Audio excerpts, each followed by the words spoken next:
A Volusia County man at the center of a deadly stand your ground case has been cleared of all criminal charges. This is a story that made national headlines. And tonight, Fox 35's Hannah McKenzie spoke with the mother of the man who was shot and killed. So, Hannah, what did she tell you? Well, she tells me this is not how she wanted things to turn out. She says she feels cheated by the judicial system. She says the worst part about it all is having to explain it to her 9-year-old grandson, who's now growing up without a dad. No criminal charges for Edward Drozalowski. On Friday, a judge dismissing the case against the 79-year-old. Last year, a dispute between neighbors on Alameda Drive turned deadly. Hands on top of your head. Don't move. According to the Volusia County Sheriff's Office, Drozalowski shot and killed 42-year-old Brian Ford after claiming Ford was cutting tree limbs on his property and ignored warnings to leave. My neighbor just shot my son. Ford's mother, Linda, still lives next door to Drozalowski. Sitting just feet from his front door, she says she's disappointed in the outcome. We wanted closure, but we didn't want this type of closure. Linda Ford claims court proceedings were one-sided, and this ruling sets a dangerous precedent. He got away with murder. And that's sad. It's sad. It's sad. There's nothing more we can do. We have to live with the results, and we have to move forward from there. Criminal defense attorney Michael Piniella wasn't involved in this case, but says a stand your ground defense all comes down to reasonableness and whether the threat justifies deadly force. First of all, that the decedent was armed, I think is a huge deal. The fact that he had the capability of causing great bodily harm with a chainsaw during this altercation can't be underscored enough. The other issue that came up in this case is that he had a reputation for violence. And Ford did have an extensive criminal history here in Volusia County over the last 20 years. I counted almost 24 arrests. As for Drozalowski, I did reach out for comment. I did not hear back. Live in Volusia County. Shalom, shalom, shalom.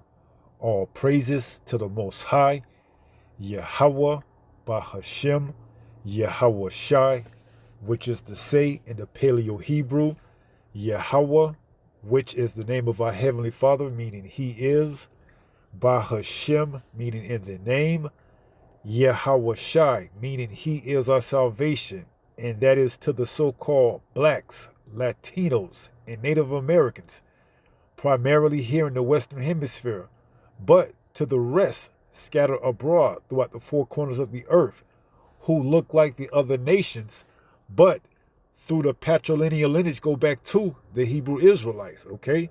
And this lesson is brought to you by the curses shall be put on thy enemies, okay? These curses that was once so privy to us are going to start to be transferred over to our enemies, okay? And the first case, or the first video that we saw, was of a stand your ground between two neighbors, which appear to be so-called white people, or also known in the Bible as Edomites, okay? And one guy, we're going to call him Mr. Ford, had a chainsaw, you know, cutting down trees, and the other guy, don't really remember what his name was, but he had him a sawed-off, you know, shotty, okay? And he told the other guy, Mr. Ford, to stop cutting trees. And Mr. Ford continued to go on, and the 79-year-old man took him out, man, okay? And he got off scot-free, all right, under the what? Stand your ground law in Florida, okay? In this case, we have a judge who what? Who took his own life inside his chamber, all right? And we're going to read the article. It reads, Georgia judge is found unalive in courtroom on his final day on the bench. State Court Judge Stephen Yeckel, 74, is believed to have been unalive by, you see the word, side, authorities said, okay? So he done been on the court, he done been on the bench for who knows how long, putting Jakes behind bars and presiding over them. And on his last day, the spirit got on him and he took his own life, man. Okay? Showing you, man, the Lord is cold, man. Okay? The Lord is cold. Yahweh Ba'ashem Yahweh Shai. It reads, a judge was found unalive in a Georgia courtroom on what was to have been his last day on the job. Just think. He was getting ready to retire, hang it up, put his gavel up, his gown, and, you know, reflect on probably how many jakes he done put behind bars, man. But out of nowhere, you know, maybe guilt or who knows, got the best of him, and he took his own life, man.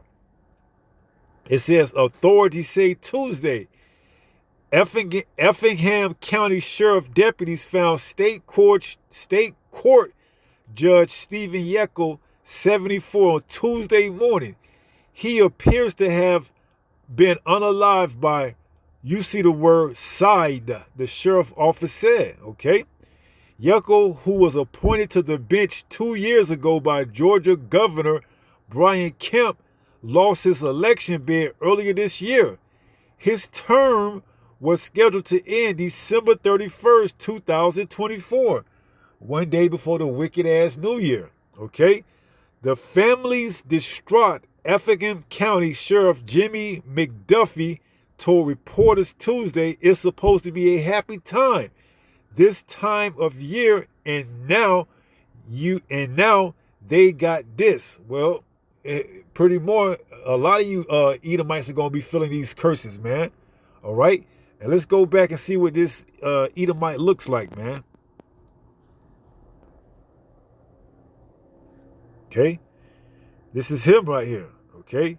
This is the person that's questioned to have been, you know, you see what the word says, man.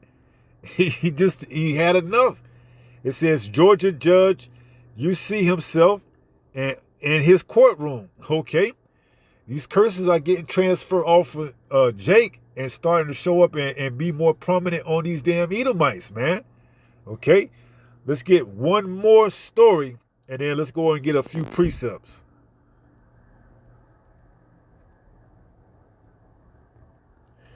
Now check this out. This is a 46-year-old Edomite. It reads, I'm 46, recently laid off, have a stay-at-home partner, and who knows what that could mean. It could be a man or it could be a woman, man. You see, you can't be up front and say you got a wife or you got a husband. You got to say partner, okay? It says with 2 kids, which kids go into, you know, goats, which they use for sacrifices. It's supposed to be children, but, you know, this society, they do what they do, and it's done deliberately, but people don't really take too much of notice to it, so they just use the words kids. It says, stay-at-home partner with 2 kids and a $3,100 per month mortgage. I'm starting to worry. Should I tap into my $347,000 401k, or is there another way? Yeah, it ain't gonna matter, because you're gonna get that 301, you're gonna get that 401k, that $347,000 another way. All right, and we praying to the Lord, Abaratasa, that he brings forth that mark of the beast, man, where every one of you so-called well-to-do off individuals who want to keep that pension, that 401k, well, guess what? You're going to have to get that chip in order to keep your funds still what? Still relevant. So it says, being laid off at 46 years old can be scary, as ye may have committed to a lot of expenses by this point in your life. Well, hey, when you have a lot of hope and expectation in a failing society, that's what you get, man. Okay? You get uncertainty. Okay? When you believe that American dream, that's all you ever going to have is a goddamn dream, man. It says this is especially true if you have a stay-at-home partner, kids, and a mortgage you have to pay. Well, here's the thing, buddy. You got to live within your means, man. Okay?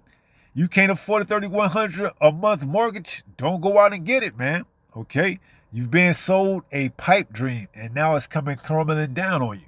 It says, while you be right to worry in this situation, there is no need to panic just yet. If possible, you should typically try to avoid doing anything desperate, such as tapping into your 401k, even if you have $347,000 invested in it. And when this society crashes, and the stock market crash, and these people that got 401ks and pensions and all these things find out that they don't have it anymore, they're gonna lose it, man. Which is why they're gonna run and take that mark. Okay. It says, raiding your retirement funds could come at a big cost. Early withdrawals before the age of 59 and a half could come with a 10% tax penalty. And when people really figure out that they've been lied to all this time just to keep their money within the institution, they're going to snap, man. Okay, here it is. You've been telling them that if they withdraw their money out before the age of 59 and a half, they're going to have to pay a 10% tax. When by the time they turn 59 and a half, they ain't going to have that money in there. See, that's the scare tactics that they use against you, all right? Because if everybody took their money all at once, it'll be a bank run, man. The banks couldn't produce that type of money, man. So they got to give you that insecurity. You're going to pay 10%. And if that don't work, then they'll say, well, you're going to have to pay 25%. All right? So the time coming, man, when they're going to say the hell with it, man, let's just crash and bring the whole thing crumbling down. It says, raiding your retirement fund could come at a big cost. Early withdrawals before age 59 and a half come with a 10% tax penalty. So what? Okay? The society that you know today may not, and we praying to the Lord that this society doesn't be around that long, man. He's 46 at 59. That's another 13 years. Come on, man. You think this society is going to be still intact? Man, you better get what you can get, all right? Not saying that, go out and spend without any type of discernment. No, man. Do and spend accordingly, man. Don't go out and buy shit that you don't need, man. All right? It says, early withdrawals before the age of 59 and a half come with a 10% tax penalty. Borrowing money against the account likely won't be an option since you're no longer employed. You see? You can't borrow money, says if you're no longer employed, man. Okay? This system is rigged, man. Okay? And the curses is falling on these other heathens, primarily the so-called white man, Esau, Edom, man. All right? So let's go get a few precepts. Let's go from there. All right, we are in the book of Deuteronomy, chapter 30 and verse 7. It reads, "And Yahweh, thy power, will put all these curses upon thy enemies and on them that hate thee, which persecute thee." Okay? And the number one enemy is Esau, Edom, man. Okay? That's the number one Edom. The number one enemy is the Edomites. Okay? And these curses are going to hit them hard, man. All right? Which is going to cause them to flip, man. Just like back then in the, what was that thing that took place in the 1920s? Not Black Wall Street, but the Great Depression, okay? Just like when the Great Depression hit, man, them Edomites, they was jumping out the damn building, man. Losing their mind, okay? While Jake was cool as a cucumber, man. See, when these curses hit these Edomites, especially these well-to-do-off Edomites, they can't take it, man. That's why they go into their chamber, take a firearm and put it to their head and pull the trigger, man. It's too much for them, okay? Guilt got to him, all right? This man, 46-year-old, worried about paying a mortgage and his quote-unquote partner at home with 2 kids, thinking about going into his 401k and taking out money. Well, do it, okay?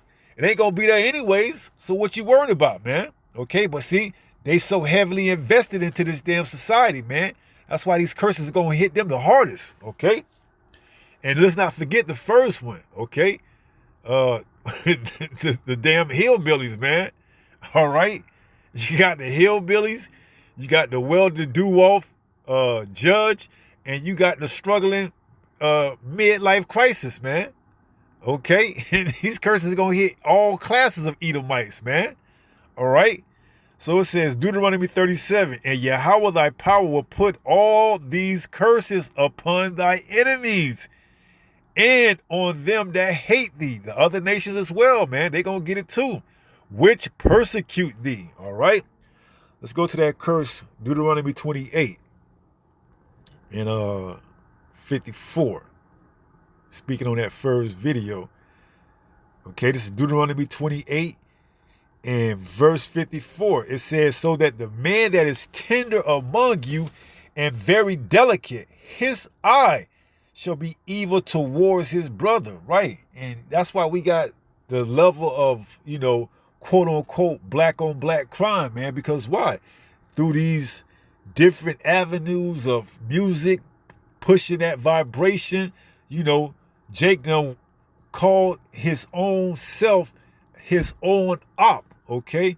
You got a man that look just like you, but somehow you've convinced yourself through the damn music industry that that's your op, okay? And you arrive clean across the town to put a hole in his head, man, because he got a different color of clothing on than you. He got on blue, you got on red. So now you got to ride clean across town and go put a hole in his head, okay?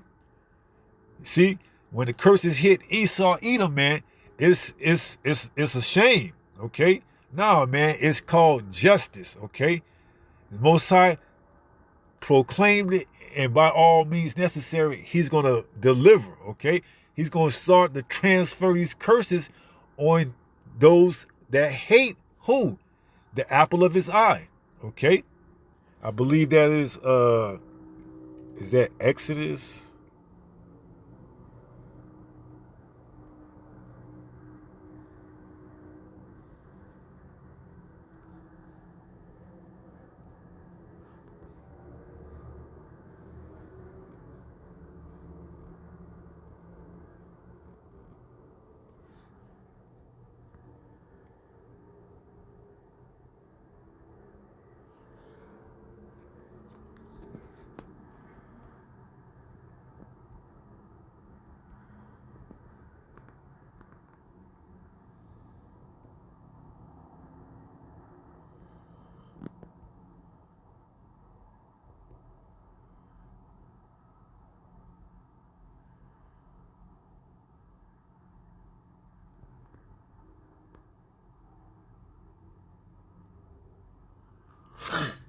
Let's go to Psalm 17 and 8. It says, keep me as the apple of the eye. Hide me under the shadow of thy wings. Okay? So we are looked at as the apple of Yahweh Bahashim Yahweh Shai's eye, man. Okay? And these heathens, they have, you know, touched the apple of his eye. So guess what? They're going to get judged, man. Okay? And part of being judged is having these curses removed from off of us and put onto them, okay? So do we feel sorry? Hell no, man. Because think about all the damn Jake that had to, you know, off their quote unquote ops, man. You see? But now a so-called white woman, you know, she lost her son, and now she still live next to the person that did it, man. Okay? She don't have anywhere else to go, so she's reminded daily that this is the man that got off for taking her son's life, man. Just think how many damn Jake's moms that, you know, had to go through that same thing, okay? So these curses going to hit these Edomites the hardest, man, and not to mention these other nations as well. So back to Deuteronomy 28 and 54, it reads, so that the man that is tender among you and very delicate, his eye shall be evil toward his brother, and toward the wife of his bosom, and toward the remnant of his children, which he shall leave. Right. That's why we have a lot of single parent homes, man, in the so-called Black, Latino, Native American household, man. All right. And that's coming to you other nations too, man. Okay. Trust and believe. Especially when we get in power, man. We're going to separate you, man. Just like you did us, man. Okay, it says it in Joel, the 3rd chapter. Okay, we ain't just coming up with this on our own, man. This is biblical. Joel 3.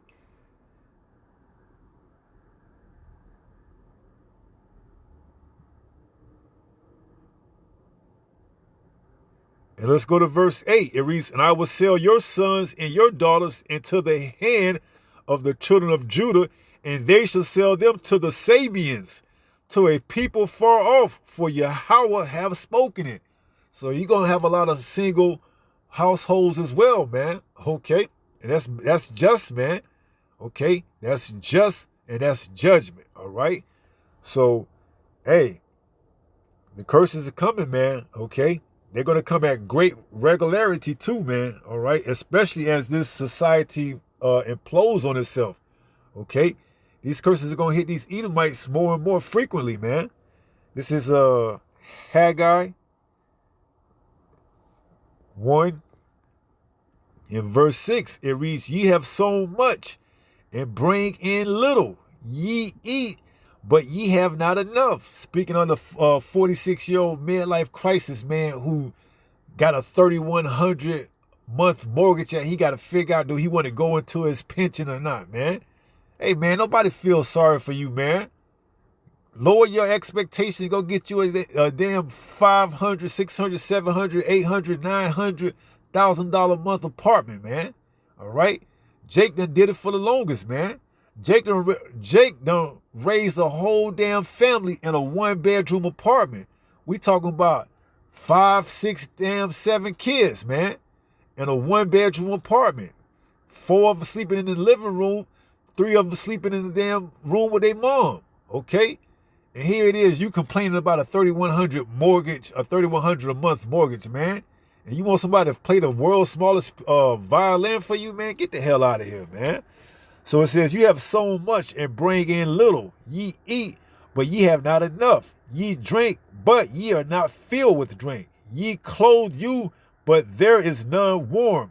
And he that earneth wages to put it into a bag with holes.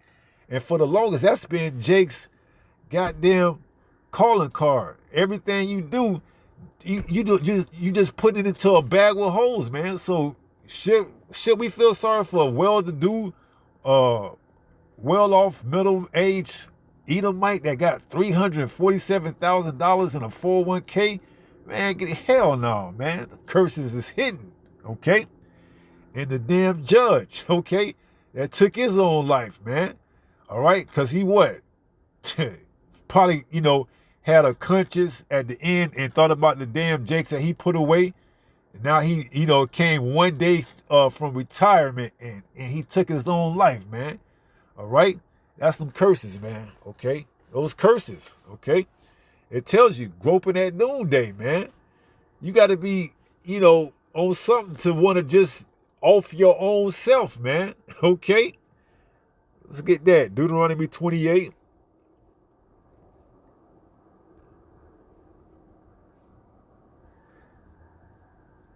Stricken with madness, man. It says, Deuteronomy 28:29, and thou shalt grope at noonday as the blind gropeth in darkness, and thou shalt not prosper in thy ways, and thou shalt be only oppressed and spoiled evermore, and no man shall save thee. I want to see if there's one with stricken with madness.